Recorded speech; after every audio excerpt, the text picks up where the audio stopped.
அப்போ எந்த வகையிலுமே நான் வந்து என்னை ஈடுபடுத்தி கொள்ளலை, தெரியவும் தெரியாது. இன்னைக்குமே வந்து நம்ம குருநாதர் இங்கே வந்து எவ்வளோ இடம் வாங்கி வச்சிருக்காருன்னு எனக்கு தெரியாது.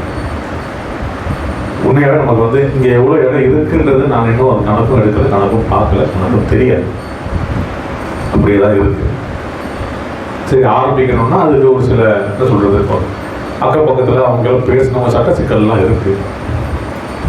ஒரு தொண்டு நிறுவனம், ஆன்மீக நிறுவனம், ஆன்மீக தொண்டு நிறுவனம் என்றால் நிறுவனமாக அது வேலை செய்ய வேண்டும். அதனால கொஞ்சம் இஷ்யூஸ் அதில் இருக்கு. அது முடிச்சுட்டு பார்க்கலாம் அப்படின்னு இருந்த பிறகு, ஆனால் எனக்கு வந்து இதில் வந்து நிறைய சிந்தனைகள், யோசனைகள் இருந்தது. ஏன் அடியார்கள் மாதிரி வந்து யோசனைகள் இருக்காங்க, நடக்காது கொள்ளாது அப்படின்னு இருக்கும்பொழுது, வெளியிலிருந்து வேற 2-3 பேர் பேசியிருந்தாங்க. அதாவது நம்மளுடைய ஆன்மீக கிராமத்திற்கு சம்பந்தம், தொடர்பு இல்லாத ஒரு சிலவங்க வந்து நம்ம இங்கே இருப்பவரிடம் வந்து இடம் கொடுக்கறதா இருந்தால் சொல்லுங்க, நாங்கள் எடுத்துக்கிறோம், கொண்டுக்கிறோம். விலை என்னமோ நம்ம முன்ன வாங்கின விலையை தான் கேட்குறாங்க. அப்போ அந்த யோசனை இருக்கும்போது இங்கே நம்மளுடைய இருந்த ஒரு சில அடியார்கள் இந்த இடத்த வந்து நிறைய அடியார்கள் கொடுத்துட்டாங்க, வெளியாளுக்கு கொடுத்துட்டாங்க. இதெல்லாம் யோசிக்கும் போது நான் 2 வகையான யோசனை இருந்தது. சரி, அப்பா இருக்கும்போது அவர் ஏதோ ஒரு யோசனையில் வச்சாரு போல இருக்கு. ஆனால் இங்கு யாரும் நிரந்தரம் கிடையாது. அப்புறம் எதுக்காக நம்ம வந்து இதை வந்து யோசிக்கணும், கொடுக்குறவங்க கொடுத்துட்டுமே போகட்டுமே. நானும் ஒரு யோசனையில் இருந்துனே இருக்கும்பொழுது ஒரு முறை நான் தனியாக வந்திருந்தேன். இங்கே செங்கல்பட்டு கோர்ட்டுக்கு வந்துட்டு காஞ்சிபுரம் கோர்ட்டில் போயிட்டு ஒரு டைரக்ஷன் வாங்குவேன், பேப்பர்லாம் வாங்கிட்டு சரி வந்துட்டு கொஞ்ச நேரம் இங்கே உட்காரலான்னு போது கரெக்டாக நம்மளுக்கு வேலை அவரும் இல்லை, நான் மட்டும்தான் இருந்தேன். கொஞ்ச நேரம் உட்காந்து லைட்டாக ஒரு தூக்கம் வந்தது. நல்லா நான் சொல்கிறது இந்த நவம்பர் டைமுக்கு நல்லா சில்லுன்னு தான் இருந்தது கிளைமேட்லாம். அப்புறம் எதிர்த்தே மொபைல் நோண்டும் போது ஒரு கதை ஒன்று கரெக்டாக வந்தது. இந்த யூடியூப் ஷார்ட்ஸில் வந்து ஒரு கதை வந்தது. ஒரு புலி வந்து நல்லா பசியான சாப்பிட்டுடுச்சு. சாப்பிட்ட பிறகு அந்த புலி வந்து அப்படி வந்து நிற்கும் பொழுது, புலி உங்களுக்கு தெரியும்ல, பசித்தால் மட்டுமே வேட்டையாடும், இல்லைன்னா அது வேட்டையாடாது. ஒரு கழுதை அந்த பக்கம் வந்துடும்.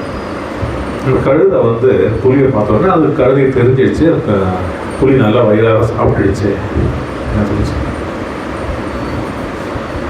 அந்த புலியை பார்த்து சொல்லிச்சா, பாரு நான் வயிறான புல் நல்லா சாப்பிட்டு வந்துட்டேன், புல் என்ன டேஸ்ட் தெரியுமான்னு நினச்சேன். புலி அது முறைச்சி பார்த்துக்கிறாங்க. ஏன்னா அதுக்கும் புல்லுக்கும் என்ன சம்மந்தம் இருக்கு, எப்படி இருந்துதான் பா, இப்படி ஒரு புல் நான் சாப்பிட்டதே இல்லை. அதுவும் இந்த ப்ளூ கலர் புல் இருக்கு பாரு, பயங்கரமான டேஸ்ட் இருந்துச்சான். புளி திரும்பி அவனுக்கு முறைச்சி பார்த்துதான், இப்போ பாரு நான் புல் சாப்பிட மாட்டேன், புல் சாப்பிட்ற மிருகத்தை நான் சாப்பிட்றோம், ஓடி போயிடுங்க. ஏன்னா தைரியம் தான் சாப்பிடுறேன், தைரியம் சாப்பிட்டு வெறுப்பேற்றினே இருந்தான். புளியோட குணம் பசித்தால் மட்டுமே வேட்டையாடு, அது வேட்டையாடாது, இங்கே அம்மனே இருந்துதான். இந்த ப்ளூ கலர் புல் என்ன டேஸ்ட் தெரியுமா, திருப்பி திருப்பி அது வெறுப்பேற்றினே இருந்துதான். இந்த புலிக்கு கோபம் வருது, திரும்பி அடைஞ்சது, திரும்பி கோபம் வருது, திரும்பி அடைஞ்சது. பேசினே இருக்கும் பொழுது தேவையில்லாம என்ன வெறுப்பேற்றுனா, ஐயே நீ சரி வர மாட்டேன், நான் இவ்வளோ சொல்லி நீ புரிய மாட்டேன், வா நம்ம வந்து சிங்க கையில் போகலாம், ராஜா கிட்ட போயிட்டு இதுக்கு ஒரு தீர்வு தாங்கலாம். சரி இது எப்படியா போனால் போதும், கொஞ்ச நேரம் பார்த்தா நமக்கு வெளியே பசிக்க போகுது, இங்கே பேசி பஞ்சாயத்தில் முடிச்சுட்டு வந்த இதே அடிச்சு சாப்பிடலாம் சொல்லிட்டு வா போகலாம் சொல்லி 2 பேரும் போகிறாங்க. ராஜா அங்கே இருக்கும்போது அந்த புலியும் அந்த கழுதியும் நிற்கும்போது இந்த மாதிரி சொன்னப்போ, ராஜா இந்த மாதிரி ஒரு பிரச்சனை, இந்த புலி இந்த கழுதை வந்து புல்லு சாப்பிட்டுதான், அந்த புல்லோட கலர் வந்து ப்ளூ கலர்னு சொல்லுதாருங்க. இது நான் வர ஒத்துமைன்னு வர சொல்லினே இருக்கு, நான் சொல்றதை நீ கேளு, நான் சொல்றதை நீ கேளு சொல்லினே இருக்கு. நீ என்ன பண்ண, நான் என்னால் முடிஞ்ச நான் வரைக்கும் வாதாடினேன், அது ஒத்துக்கவே மாட்டேன், நீங்க சொல்லுங்க நினைச்சேன். சிங்கம் பார்த்தது, ஆமா ராஜா நான் சாப்பிட்ட புல்லு வந்து ப்ளூ கலர் தான், நீங்க வேணா சாப்பிட்டு பாருங்களேன். சிங்கமும் சாப்பிடாது. சிங்கம் கொஞ்ச நேரம் பார்த்துதான், புளியை கொஞ்சம் நேரமாக உடச்சி பார்த்து சொல்லிச்சான். சரி நீ இப்போ என்ன சாப்பிட்ட, புல், புல் என்ன கலரு, நீளம், நீங்கள் ஒத்துக்கிறீங்களான்னு நினச்சான். ராஜா சொல்லிச்சான், நான் ஒத்துக்கிறேன், புல்லோட கலரு நீங்களும் நான் ஒத்துக்கிறேன். உனக்கு வேற ஏதாவது பிரச்சனை இருக்கான்னு கேட்டுதான். இல்லை, புளியை பார்த்துட்டு புல் என்ன கலர்னு சொல்லுங்கும் போது புளி வந்து பல்ல கடிச்சுக்கிட்டு நீல கலர் இருந்துச்சுன்னா போதுமா கழுத கேட்டுதான். போதும் நான் வரேன் ராஜா சொல்லிட்டு போயிடுச்சான். நீ என்ன பண்ணு, அங்கே போய் கொஞ்ச நேரம் வெயிட் பண்ணுவாங்க, திருப்பி கூப்பிடுவேன் அப்படின்னு சொன்ன உடனே சிங்கத்துக்கு பேச்சை கேட்டால் கழுதை வந்து கொஞ்சம் தூரம் போயிட்டு வெயிட் பண்ணியிருக்கான். புலிக்கு சரியான போகும். என்ன ராஜா, நீங்கள் வந்து ஒரு காட்டுக்கே ராஜா, நீங்கள் போய் இப்படி பேசுறீங்களா ஒரு வார்த்தையை, நீல கலரை நீங்கள் போய் சொல்றீங்கன்னு நினைச்சான். அப்போ அந்த சிங்கம் சொல்லிச்சான், ஒரு கணக்கில் நம்ம வந்து யாராவது நல்லா எழுதுனா அவன் கணக்கில் புலின்னு சொல்லுவாங்க. அதே மாதிரி ஒரு வீரம், ஒரு பிரச்சனை அந்த இடத்துல இறங்கி வேலை செய்யணும் புலி போல் தான் சொல்லுவாங்க தவிர சிங்கம் போல் சொன்னதுடா. அப்போ உன் தகுதி உன் தராதரம் என்ன? உன் தகுதி தராதரத்தை விட்டு உன்னோடு நான் நீ சமமானவர்கள். உனக்கும் எனக்கும் கழுதை சமம் கிடையாது. கரெக்டா?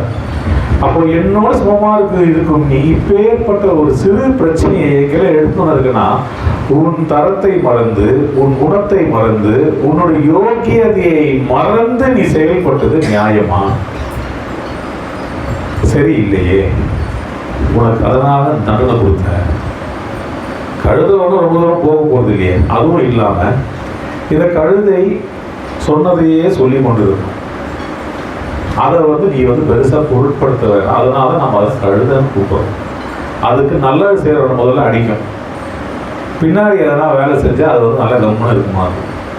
அதனால நீ போய் ஒரு தேவையில்லாத பேச்சை கேட்டு உன்னுடைய தரத்தை நீ குறைத்ததால் உனக்கு தான் தண்டனை தர வேண்டும் சொல்லிட்டு இப்போ உன் தண்டனை காலம் முடிஞ்சிடுச்சுன்னா உனக்கு பசி எடுக்கும். உன்னுடைய வீரத்தை எங்கே போய் காட்டணுங்க? இல்லை நான் போய் கழுதியை போய் அடிச்சிருவேன், போய் அடிப்போம். அது உன்னை எதிர்க்கவும் முடியாது, உன்னை எதுவும் செய்யவும் முடியாது. இந்த ரீல் போன பிறகு கொஞ்ச நேரம் அப்படியே இருக்கும்போது சாமி சொன்ன வார்த்தைகள், என் ஆணையை கேட்டு என் பேச்சை கேட்டு இங்கே இடம் வாங்கியவர்கள் ஒரு கழுதை என் பேச்சை கேட்டு தேவையில்லாம இடத்த கொடுக்கணும் சொன்னா விட்டு அவங்களை குடிச்சு வைக்கணும். இந்த இடத்த வளர்க்கணும்னு நினைக்கணும்னு சொன்னா ஒத்து போறவங்களை வச்சு வளர்த்துக்கணும். இல்லையா விட்டு அவங்கள வந்து ரொம்ப தூரம் அந்த கழுதை எப்படி ரொம்ப தூரம் போய் கொஞ்சம் தூரம் போய் நிற்குது. உன்னுடைய திறமைக்கும் உன்னுடைய குலத்திற்கும் அது சமமும் கிடையாது, ஒண்ணுமே கிடையாது. போய் அடிச்சிடு, இவ்வளவுதான் விஷயம். நீ எதுக்கு ஒரு அடியார் வந்து விற்கணும் கொள்ளணும்னு சொன்னா நீ ஒரே வார்த்தை சொல்லிடு, எனக்கு கொடுக்கறதா இருந்தா யாரையா பார்த்து கொடுத்துருங்க, நீ அது தலையிடாத. வாங்குறமோ யாராவது கொடுக்கறாங்க நான் சொல்றேன் வாங்கிக்கங்க. ஆனால் வாங்க வேண்டும் என்ற அடியார்களுக்கு என்ன என்றால் அது குருவோடு இருக்கும்போது அவர் சொன்ன வார்த்தைகளை நிறைவேற்ற வேண்டும், செய்ய வேண்டும். அந்த இடத்தை மறுபடியும் நன்றாக வளர்க்க வேண்டும். இங்க அவர் என்னெல்லாம் ஆசைப்பட்டாரு? அவருக்கு என்ன ராயப்பட்டில் நிம்மதியாக இருக்கும்போது இங்கே கஷ்டப்பட்டு இங்கே வந்து இவ்வளோ பெரிய இடத்தை எழுப்பி இங்கே வந்து இந்த இடத்துல இயற்கை விவசாயம் வர வேண்டும். அந்த ஒரு தியாகம் நமக்கு மனசுல நினைச்சா கூட யாரா இருந்தாலும் அடிப்படைஞ்சிடும். எப்பேற்பட்ட கல்நெஞ்சக்காரனாக இருந்தாலும் அவருடைய ஒரு ஆசை ஒன்றும் அவருக்கு வந்து இதெல்லாம் சுருட்டிக்கிட்டு எடுத்து போறதுக்கோ எதுவுமே அவர் செய்யவே இல்லை. அவருடைய ஆசை எல்லா அடியார்களும் இங்கே வந்து நல்ல ஒரு வீடு வைக்கணும், ஒரு இயற்கை விவசாயம் வைத்துக்கொண்டு அவர்கள் உற்பத்தி செய்யும் காய்கறிகளை விலை கொடுத்து வாங்கி அன்னதானம் செய்ய வேண்டும். இங்க வந்து அவர் நிறைய இடம் வாங்கி வச்சிருக்காங்க, எனக்கு தெரியாது, நான் பார்த்ததில்லை.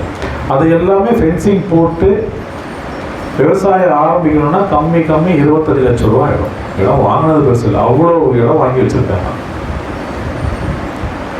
ஆனால் அது இறங்கி செய்துதான் ஆக வேண்டும். அது ஏனென்றால் இங்கே ஒரு குருநாதரை வைத்துவிட்டு அவருடைய வேலையை செய்ய நமக்கு அருகதை இல்லை என்றால் அப்புறம் நம்ம வேலை செஞ்சு என்ன பிரயோஜனம்?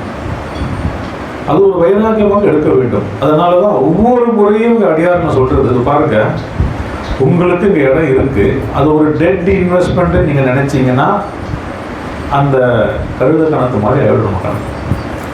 ஒரு காரணமாக நம் குருவுக்கு ஒரு இடத்தை வாங்கி வைத்திருக்கிறார். நம்மளுக்கு பலதரப்பட்ட கர்மாக்களை அவர் இங்கே இறக்கி வைத்து நம்மளுடைய பிரச்சனைகள் இந்த இடத்துல ஈடு கொடுத்து வந்து கொண்டே இருக்கிறார். மட்டும் தெரிஞ்சுக்க, சில அடியார்கள் இங்கிருந்து இடத்தை கொடுத்த அடியார்களை நான் பார்த்துருக்கேன். சொல்லக்கூடாது, நிறைய பிரச்சனைகள். ஏன் அவங்களுக்கு வந்து உண்மையாகவே அவங்களுக்கு பிரயோஜனம் கிடையாது. ஏன் அவருக்கு தெரியாதா, அப்பா தெரியாதா, ஏன் சிரமப்பட்டு நீ வாங்குங்க. ஆனால் அந்த இடத்தில் வாங்கியவர்கள், மனதார வாங்கியவர்கள் கொடுக்கணும் என்ற வார்த்தை யார் வாயிலுமே வராது, வரவே வராது. உறவே நமக்கு இங்கு ஒழிக்க ஒழியாது என்பது போல் அந்த குருவோடு உண்மையாக ஐக்கியமாக்கி இருக்கும் அடியார்கள் வந்து செய்ய மாட்டாங்க. இந்த இடத்துல வந்து ஏன் நம்ம குருநாதருக்கு வந்து இப்படி ஒரு சமாதி ஆதிஸ்தானம் ஏன் கட்ட வேண்டும்? இப்போ நமக்கு நான் சொன்னேன், சமீபத்தில் ஒரு அடியார் நம்மளுடைய அவரும் ஒரு குருநாதர் சொல்லிட்டு நம்ம ராயபுரத்தில் இருக்கிறவரை அவங்களால ஒன்றும் செய்ய முடியல. காசிமேட்டில் போயிட்டு மயான பூமியில தான் அடக்கம் பண்ணிட்டு அந்த இடத்துல பெரிய இன்ஃப்ளூயன்ஸ் பண்ணிட்டு அங்கே மட்டும் ஒரு கோபுரம் மாதிரி கட்டியிருக்காங்க. வருடமானால் அங்கே போய் ஒரு குரு பூஜை மட்டும் பண்ணிட்டு வந்துடுறாங்க. பொதுவாக அப்படி செஞ்சாலே போதும்னு அவங்க நினைச்சாங்க. அந்த குடும்பத்தில் அப்படி செஞ்சால் போதும், அதில் என்ன இருக்கு, ஈடுபாடு அவ்வளோதாங்க. அந்த அவரை நம்பி இருந்த அடியாரோடு அந்த குடும்பம் ஐக்கியமாகி இருந்தால் அவங்க அது ஒரு வழி பார்த்துருப்பாங்க. இருந்தாரு, வாழ்ந்தாரு, முடிஞ்சிடுச்சு. அப்படியே நம்மளும் பண்ணியிருக்கலாமே. ஒவ்வொரு அடியாரும் அன்னைக்கு இந்த முடிவு எல்லாமே அடியார்களே அன்னைக்கு நைட்டு அந்த அடியார்கள் எல்லாமே அங்கே இருந்தப்போ எடுத்த முடிவு தான் இதெல்லாம். எவ்வளவு அன்பு, எவ்வளவு பாசம். நம்ம வீட்டில் கூட நம்ம இவ்வளோ நேரம் இருப்போமா தெரியாது. ஆனால் அவ்வளவு அடியார்கள் அங்கேயே அமர்ந்து கொண்டு கூட இருந்து அங்கிருந்து எல்லாரும் எதையும் பார்க்காம கொள்ளாம இங்கே வந்து ஒரு மனிதனாக அவரை பார்க்கவே இல்லையே. இதெல்லாம் வந்து ஒரு மிகப்பெரிய பெரிய ஸ்தாபனங்கள், ஹரே ராமா, ஹரே கிருஷ்ணா, ராமகிருஷ்ண மடம், இங்கெல்லாம் நடந்த நிகழ்வு போல் இங்க நடந்தது. ஏன்னா இதனிடையில் என்னுடைய வழக்கறிஞர் துறையில் இருக்கும்போது பல குருமார்கள், பல ஆசிரமங்கள் எல்லாம் நான் வந்து கலந்து கொடுக்கும்போது அங்கே ஒரு ஸ்தாபகரோ குருவோ அவருடைய அந்திம காலம் முடிந்து செய்யும்போது கடமைகள் கவனம் செய்யும் பொழுது சாதாரணமாக செய்வார்கள். அதாவது அவர் வந்து ஒரு ஆத்ம நிலை அடைந்து விட்டார், அவர் இப்படி ஆகிவிட்டார், அப்படி ஆகிவிட்டார் சொல்லிட்டு தங்களை அடக்கிக் கொள்வார்கள். நம்மளை மாதிரிலாம் யாருமே இருந்ததே கிடையாது. இந்த பாசம் மறுபடியும் ஒரு பாசிட்டிவ் எனர்ஜியாக தான் மாறும். அந்த எனர்ஜி திருப்பி நீங்க பார்த்தீங்கன்னா ஒரு பெரிய ஜெனரேட்டராக மாறிடும். இங்கே வரும் எல்லாருக்குமே அந்த எனர்ஜி வந்து, அந்த சக்தி வந்து ஒரு பெரிய சக்தியாக மாறும் தவிர வேற விஷயமாக மாற. சில ரொம்ப காலமா தடைப்பட்டு கொண்டிருக்கும் சிக்கல்கள், சில விஷயங்கள் நகராமல் இருக்கும் விஷயங்கள், அப்பேற்பட்ட அடியார்கள் நீங்க பார்த்தீங்கன்னா கண்டிப்பாக உங்களுக்கு இங்க ஒரு இடம் இருக்கும். அதாவது யாருக்கு இங்கே இடம் இருக்குன்னு கூட எனக்கு தெரியாது, யார் யார் சத்தியமாக அது எனக்கு தெரியாது. ஆனால் இருக்கும் அடியார்கள் அதை நீங்கள் கணக்கு போட்டு பார்த்தீங்கன்னா உங்களுக்கு ஏதோ பெரிய சிக்கல் இருக்கும், இருக்க முடியாததோ இல்லை எதிர்கொள்ள வேண்டிய ஒரு பெரிய ஒரு பிரச்சனையாக இருக்கும் அடியார்கள் தான் நீங்கள் வாங்கியிருப்பீங்க. அது அப்பா முடிவு பண்ணதுமா இருக்காது. அவர்களை தேர்ந்தெடுத்து இந்த குழந்தைக்கு இங்கே ஒரு இடத்த வச்சு சில கர்மாவை இங்கே இறக்கி வைப்பார். அதுதான் சூட்சுமம். அந்த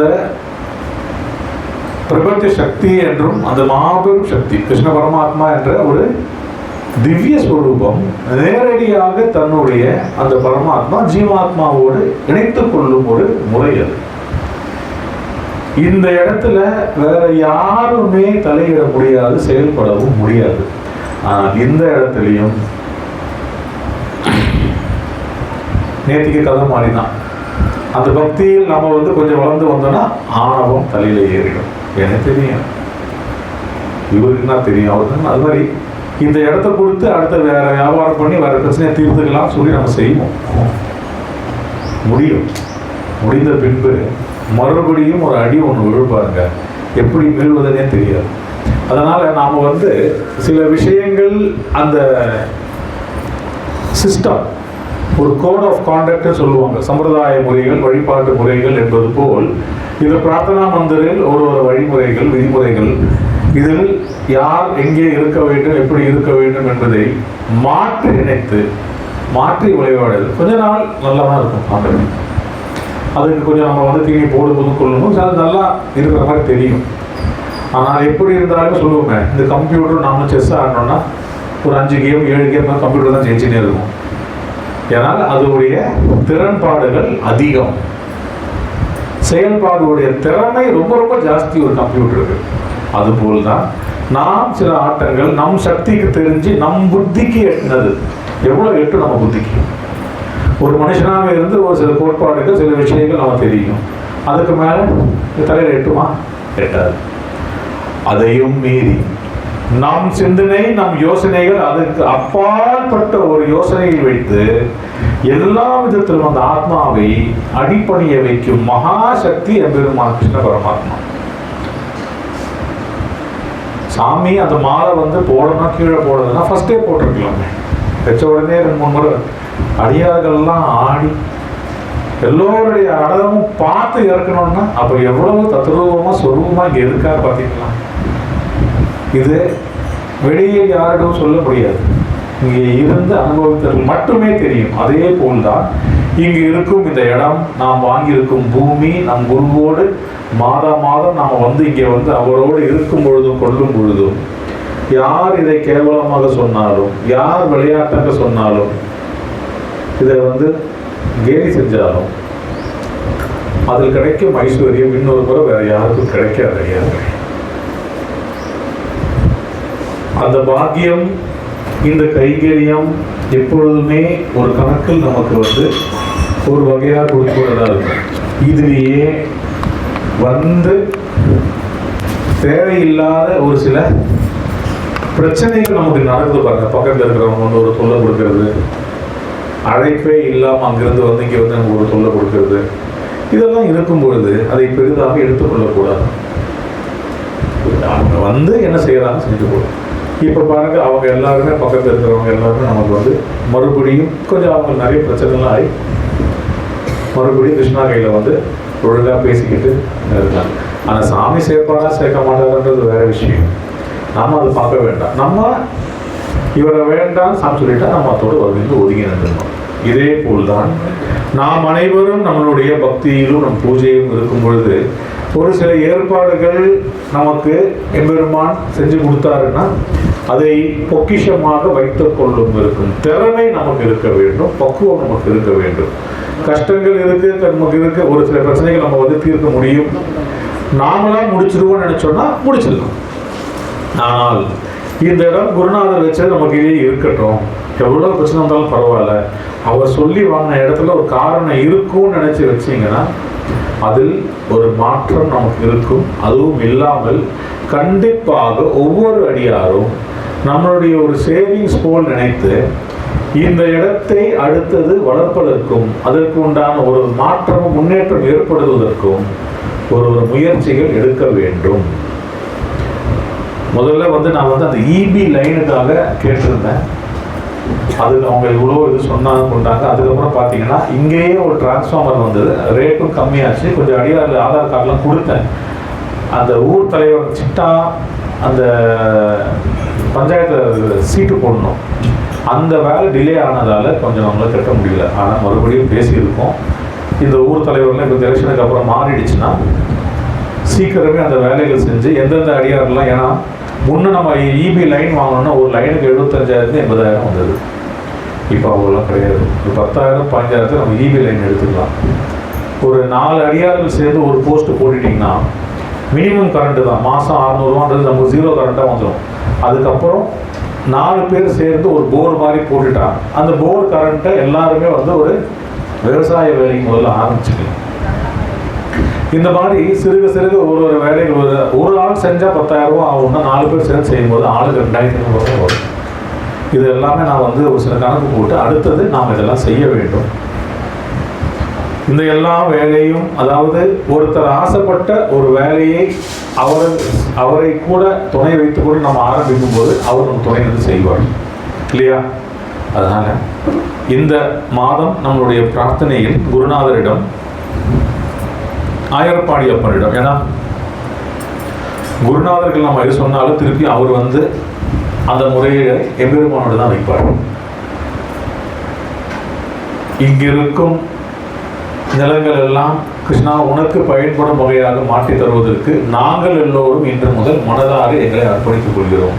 ஒவ்வொரு மாதம் நான் இங்கே வரும்போது நான் சொல்லுவேன், கிருஷ்ணா எங்களுடைய நிலங்கள் எல்லாம் உனக்கு அர்ப்பணிக்க வேண்டும், உன்னுடைய செயல்பாடு இருக்க வேண்டும் என்று நான் சொல்லிக் கொண்டிருப்பேன். இந்த முறை உங்களுக்கும் மனதார ஒரு சங்கல்பம் வைத்து இங்கே வந்து அந்த ஒரு மாற்றத்தை எடுத்து வர வேண்டும் என்று செய்ய வேண்டும்.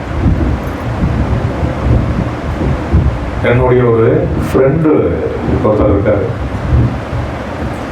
நான் காலேஜ் படிக்கும்போது ஒன்றா இருந்தோம்.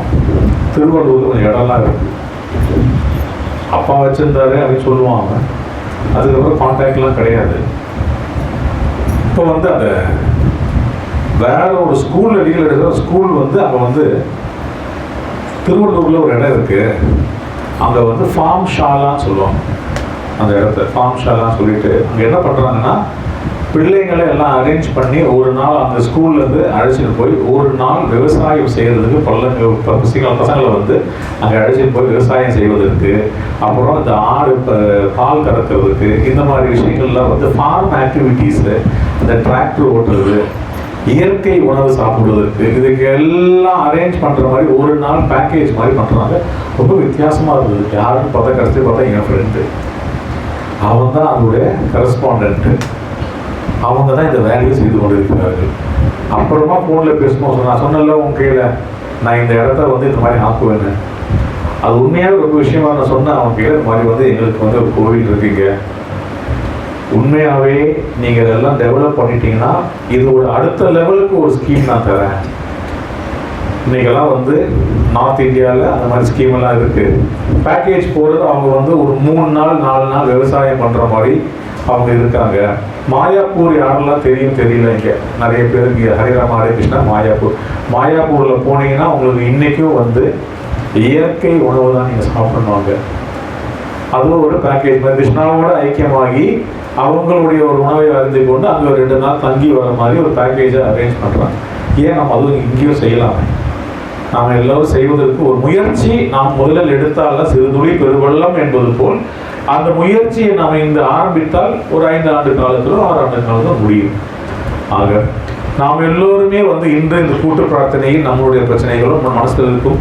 இது முதலாளி சொல்லி நாம் வாங்கிய நம் இடத்தை அப்படி நாளைக்கு வீட்டுக்கு போயிட்டோம்னா நம்மளுடைய பிரச்சனைகள் எல்லாம் நிறைய இருக்கு.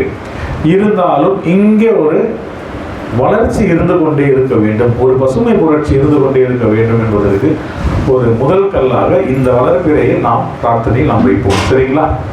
கிருஷ்ணா.